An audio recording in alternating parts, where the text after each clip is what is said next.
Putin, por ser um autocrata, um sujeito que está ali cercado de pessoas que só falam sim para o que ele diz, ele foi se descolando da Uhum. realidade. Um político habitual numa democracia, ele tem que viver a opinião pública, ele tem que lidar com a divergência, ele tem que saber o que está acontecendo, ele tem que se informar de tudo que está no seu entorno. Um ditador, não.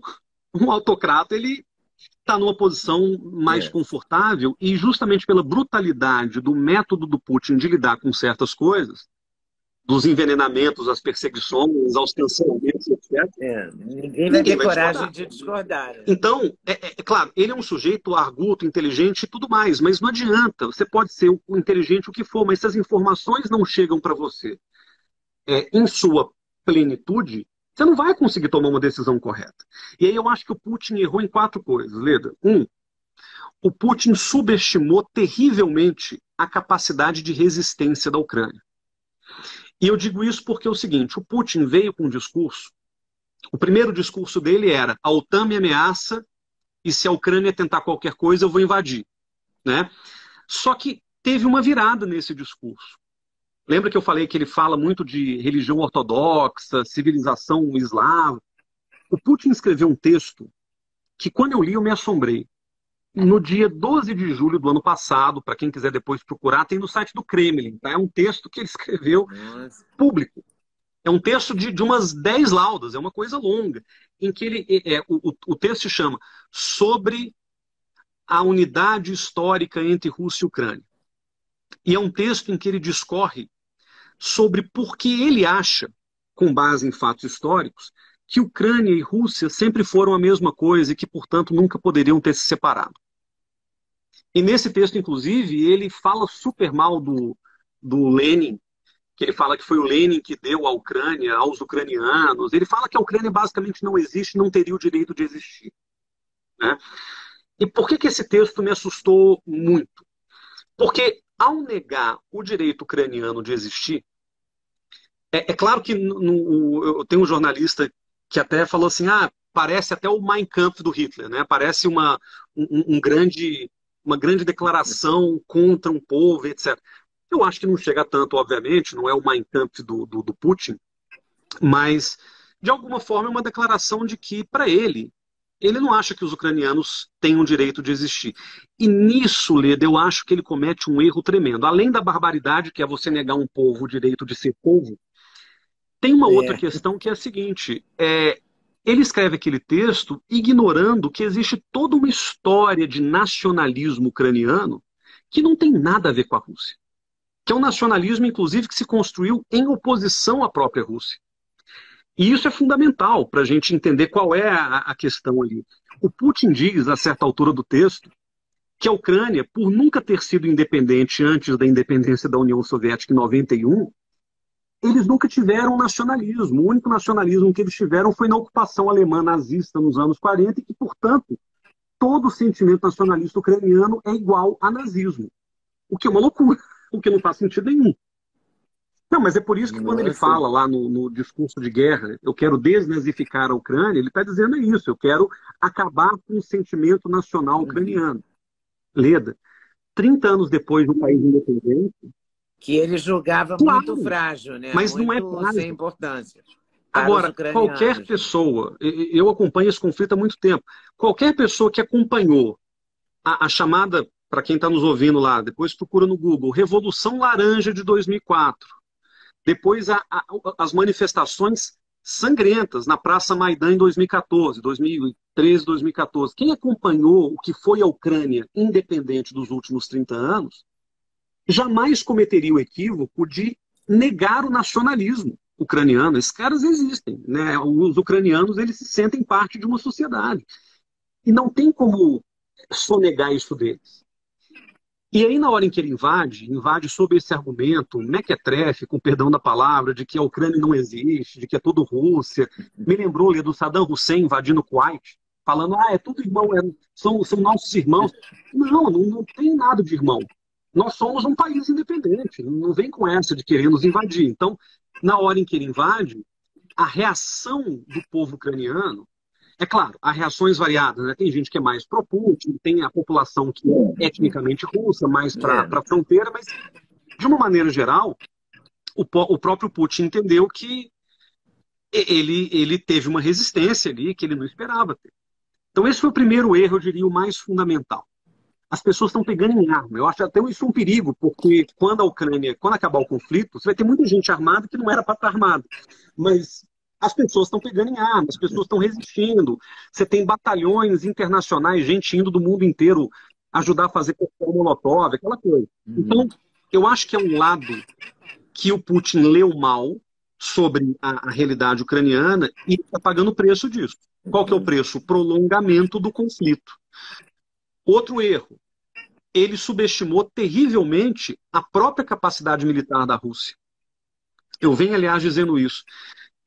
O Putin agora trouxe mais tanques para dentro da Ucrânia, chamou mais soldados, ele não está dando conta, né? Pelos últimos números que eu vi, anteontem, a Rússia tinha perdido, em dados oficiais, algo como 19 mil soldados. É muita gente.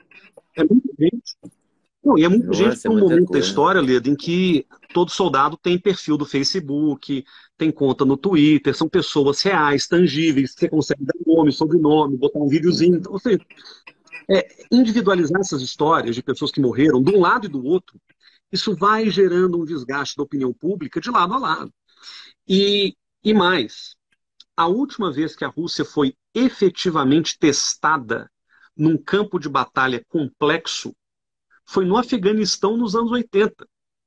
Desde então, a Rússia teve aquela invasão longuíssima do Afeganistão, né, nos anos 80, que era a União Soviética ainda, e desde então teve guerra na Chechênia, aquela província separatista do sul da Rússia, e teve a guerra da Geórgia, que foi pequena. Pequena em termos de duração e extensão.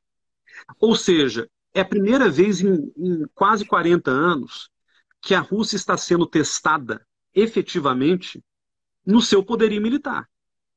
E o que se percebeu? E virou até meme, né, Leda? Você olha os que está rolando nas redes sociais, tanque russo sem gasolina, sabe? Soldado russo que não entende direito o que está fazendo ali.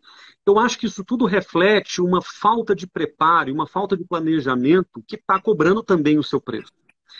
Tanto é que quando Putin fala que não descarta o uso de armas nucleares nesse conflito, e aí não interessa o qualificativo, se ele falou de arma nuclear tática ou estratégica, isso é bobagem.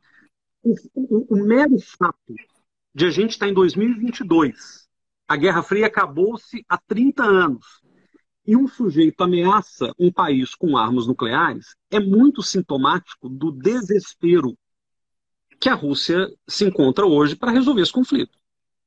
Eu acho isso abominável, né? Eu achei que a minha geração fosse se ver livre disso. Eu era pequeno, né? Falava assim, lembra lá do Apocalipse Now, tem aquele do Fahrenheit. Assim, a gente se lembra dos filmes dos anos 80 que falavam muito dessa hecatombe nuclear, mas acho que todo mundo achou que acabou, que essa história... E você sabe não ia ter isso, né? A gente nem achou que ia ter guerra mais assim, né? É como se a gente estivesse voltando ao passado. E com um agravante. Tem uma sociedade de cientistas que estudam questões nucleares, chama, né, o Boletim dos Cientistas Atômicos. Eles têm uma coisa, já deve ter ouvido falar, que é o relógio da hecatombe, o relógio do juízo final, que é uma estimativa que os cientistas fazem de quão próximo do juízo final a gente está, de quão próxima a humanidade está do colapso. E aí, o relógio é o seguinte, à meia-noite é o juízo final. Então, quanto mais perto o relógio estiver da meia-noite, pior para a humanidade. Quando esse relógio foi inaugurado, nos anos 40, a gente estava a 7 minutos da meia-noite. Hoje, a gente está a 100 segundos da meia-noite, de acordo com as estimativas desses cientistas. Estamos no momento mais próximo de um conflito nuclear que a humanidade jamais chegou desde Hiroshima e Nagasaki, em 45. Isso é muito... Quer dizer, isso para quem lida com esses temas, muito assustador. É assustador demais. Não que vai acontecer. Nossa. E até tem gente dizendo, olha, o Putin ele ladra, mas ele não morde, ele sabe que ele não pode usar, porque significaria o suicídio da própria Rússia. É claro que se ele usar, Estados Unidos vão querer usar, a França vai querer usar, então não é simples. Acaba E a eu acho que assim, civilização, acaba o mundo, como a gente mas o conhece Putin ele, ter né? sequer cogitado isso já é um sintoma de que ele calculou errado o que a guerra poderia representar. Então, esse é o segundo equívoco. O primeiro é o nacionalismo ucraniano, que ele ignorou. O segundo é a capacidade militar russa, que ele também superestimou. E aí tem um Ignorou. terceiro elemento. Ele não esperava que a reação dos Estados Unidos fosse ser essa. O Biden, pelo menos num primeiro momento, era notoriamente um presidente fraco. Era motivo até de muita piada, do tipo, não dá conta da política externa É, americana. A retirada do Afeganistão foi muito mal feita, foi muito muito mal turbulenta. Então, feita. eu acho que o Putin também ele tentou entender, Reforçou essa exato. ideia, né? Reforçou que o Biden era E por fraco, causa né? dessa sensação de fraqueza, Bom, e ele é não, ele fraco é mesmo, fraco, né? mas E eu ele é acho que fraco. teve uma diferença fundamental. A reação dele à Rússia não foi fraca. Ele estava demonstrando fraqueza, mas na hora em que ele viu que o Putin poderia ir mais longe do que se imaginava, os próprios americanos se reposicionaram nessa história. Então, por exemplo, a gravidade das sanções que a Rússia vem sofrendo desde o início do conflito era inimaginável. Cortar o sistema financeiro russo do sistema SWIFT, sufocar a economia russa da maneira como está sendo sufocada, isso é uma coisa que não se esperava por parte dos americanos. Porque qual que era o cálculo? Inclusive nos círculos altos lá da gestão Biden. O dano econômico para o mundo de um conjunto de sanções muito forte, muito pesado, seria impagável. E o Biden tem uma eleição agora dificílima para ele, porque o Trump está voltando. Então, É. essa eleição de Congresso, né, eleição de meio de mandato, como a gente chama, ela é um elemento complicador para o Biden, porque ele não pode também reagir economicamente, gerando um prejuízo para a própria população, preço do petróleo, coisa e tal, porque isso é ruim para ele. Só que, ao mesmo tempo, ele tinha que mostrar alguma presença de espírito num conflito que é decisivo para a humanidade. Então, acho que o Biden conseguiu agir de maneira muito contundente, tanto com sanções quanto isolamento diplomático que ele impôs à Rússia, e eu acho que isso também é uma coisa que o Putin não contava. E aí tem uma quarta coisa, finalmente, a Europa. A gente viu uma Europa completamente desconexa nos últimos anos por causa do Brexit.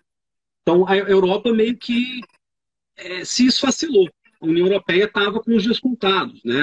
O Brexit foi um baque muito grande, a própria unidade da Europa. E qual é a consequência disso? O Putin achou que os europeus não fossem conseguir se articular numa resposta única contra a Rússia. Então, os próprios russos brincavam. Conversei com os diplomatas russos antes do conflito, eles falavam, não, a gente está tranquilo, porque a Rússia conseguiu se proteger das sanções. Então fizeram superávit fiscal, conseguiram segurar a economia, tomaram um monte de medidas para poder se defender de eventuais sanções, mas agora, eles não imaginavam que as sanções seriam dessa gravidade e não imaginavam que a resposta seria tão uniforme por parte do continente europeu. E qual que é a grande mudança de paradigma que a gente está vendo? Em 2014, quando invadiram a Crimeia, grave também, igualmente, quer dizer, não. Muito obrigada por ter assistido mais um vídeo no meu canal. Volte sempre. Aqui você sempre vai encontrar a pluralidade de ideias, ideologias diferentes, ideias diferentes, mas sempre alto nível de informação e de prestação de serviço. Eu espero você sempre aqui. Faça seu comentário, se inscreva no canal, dê seu like se você gostou e não deixe de voltar. Estou te esperando, com certeza, se Deus quiser.